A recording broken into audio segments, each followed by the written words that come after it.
Бүгд найрамдах Солонгос улсаас Монгол улсад суугаа элчин сайдын яамнаас бүгд найрамдах Солонгос улсын үндэсний баяр зориулсан хүндэтгэлийн үйл ажиллагааг зохион байгууллаа.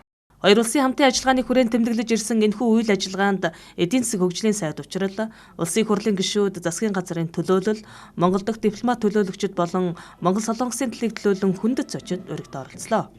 Монгол-Солонгос хоёр улсын хооронд дипломат харилцаа тогтоосны 35 жилийн энэ он тохиож байгаа билээ.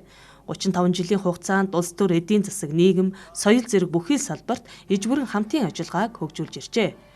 2025 онд хоёр улсын харилцаа дээд өндөр түвшинд идэвхтэй өрнөсөн бөгөөд цаашдаж Монгол-Солонгос хоёр улсын найрсаг харилцаа зүүн хойд Азийн бүс нутаг дахь энх тайван хөгжил цэцэглэлтийн бэлэгдэл тулгын чулуунд болно гэдэгт итгэл дүүрэн байгаагаа бүгд найрамдах Солонгос улсаас Монгол улсад суугаа элчин сайд Чой Жинвон онцоллоо. Монгол-Солонгос хоёр улсын хоорондоо дипломат харилцаа тогтоосны 35 жилийн энэ онд тохиож байна. Хоёр улс ардчлал, хүний эрх, эдийн засаг гэсэн нийтлэг үнд зүйлсийг дээдлж ирсэн. Тэр утгаараа зүүн хойд Азийн бүс нутаг дахь хамгийн ойр дотны бөгөөд гол түнш орнууд гэж хэлж болно.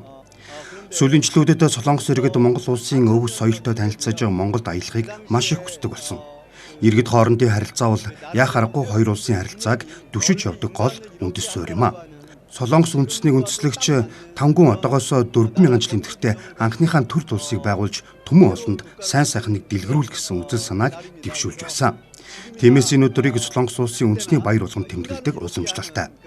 Олон мянган жил өнгөрсөн ч манай улс дэлхийн нийтэд сайн сайхныг түгээх үйлсийг хэрхэмсээр байна.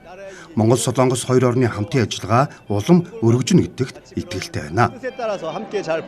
Монгол иргэд хамгийн ихээр оршин суугаа гадаад улс бол Солонгос юм. Хоёр улсын найрсаг харилцааны үндэс суурь болох иргэд хоорондын болон соёлын харилцаа улам идэвхцээр байгаа билээ. Сүүлийн жилүүдэд Солонгос аялагчид Монгол орныг их зорих болсон. Өнгөрсөн жилд л ихэд Монголд аялсан солонгос жуулчдын тоо түүхэн дээд хэмжээ буюу 190 мянгаыг давсан бөгөөд энэ жил үүнээс олон жуулчин зорчсон байх урьдчилан тооцоо байна. Хоёр улсын худалдааны хэмжээ жил бүр тасралтгүй нэмэгдэж, уул уурхай, дэд бүцэц, уур амьсгалын өөрчлөлт зэрэг голлох салбарт хамтран ажиллах томоохон төслүүд хэлэлцэгдэж байна.